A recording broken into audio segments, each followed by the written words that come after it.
Hey, what's going on? You know who it is. You know what it is. All right, you guys, Peep Gang. This your boy Town Biz. All right, back with another one. This is a shoe review. All right, so I wasn't about to pay retail for these because um, the prices of Jordans just skyrocketed over a 6 year period. They went from 160, in particularly the ones went from like 160 to like 180, and then after taxes, etc., then it comes to around $200 plus. And then you got, you know, the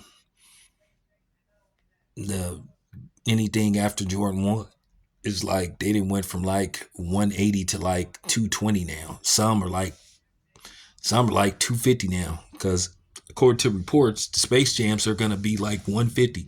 So with taxes and everything, you looking at possibly, depending on where you are, you looking at possibly like maybe 200 and 280 $290 depending on your tax bracket and where you're from, and where you at. So yeah, won't be buying them. Well, at least not out the damn store. Y'all know what I'm gonna do. So that's no secret. But I came up on these from StockX. Like I said, I waited to the price go down. That meant my satisfaction, what I was willing to pay. So I grabbed them. So they came today. So let's see what we're working with. All right. So all right, this is what the box look like. This is the wrapping. So I'm gonna spare y'all with the, you know, taking out, unwrapping, and all that kind of stuff. So let's cut straight to the chase. Lego. All right. So these are the Jordan 1 Flight Cub. They came out around April. Retail $180 out the door with taxes and etc. Around $204 in California. They came with these extra pair of laces, these pink laces, and as you can see, the color scheme, the colorway is black, white lining, um, French vanilla, sole, side sole, and then the bottom, the peanut butter bottom, which I prefer. I love the peanut butter bottom with shoes. Really makes the shoes pop and stand out. All right, so um, I don't know why they got these pink shoelaces, but nevertheless, anyway, um, one thing about when you bought Jordan previously, they always gave you a extra pair of laces. So you would have any, depending on what the color scheme was, you may have some blue laces, some green laces, black, and all this kind of stuff. So, you know, everybody knows I buy a lot of Jordan 1 breads, and they released a lot of Jordan 1s, the Chicago's, the Lost and Founds, the etc. So found an extra pair of shoelaces, line them up. I think these will match pretty good. The color is a little bit off, but it's not like it's just to the point where, oh my god, you know. Then of course I always go with the black laces.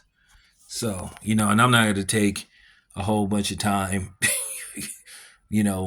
putting the laces in, but maybe when I rock them one day, then we can see how they turned out. But I think if I do the red lace, it's gonna add some pop to it, and the blacks. You can never go wrong with the black, but black on black, what I'm saying. Sometimes you want to try things a little different, and I love the black on black. Except for black on black crime, we gotta stop. We gotta fix that. We're working on that. But nevertheless, on a scale of 1 to 10, these shoes are fire. You know, um, Probably if these shoes that came out probably about 6 years ago, they would have flew off the shelves.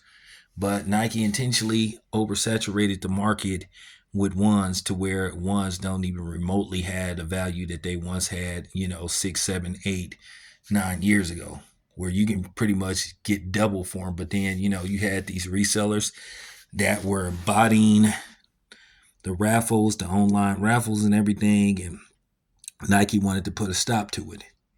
So they oversaturated the market. So, now they announced that they're going to be scaling back. So, you know, um, maybe it's an attempt to make ones as popular as they once were. And I'm gonna say this to all these goofy content creators talking about ones are dead and all that kind of stuff. You sound absolutely fucking ridiculous. Okay, just stop it, because I know you want to come up with the catchy titles so people can watch, but no, they're not. People still wear wands on a regular basis. It's just that the difference is they oversaturated the market. Instead of them making, like 300,000 pairs available, now they didn't made like 700, 800,000 million pairs available. So that's what they mean by oversaturated. And that's why these shoes are sitting, which is good for people like me. They can just walk in the store whenever they want to and grab the shoes. There's none of this stuff. I got to get up 5 o'clock in the morning or, get up at 3 o'clock in the morning, stand in line and all that kind of stuff. So I like that. So with that being said, yeah, they're fire. Anyway, it's your boy Town. I'm out.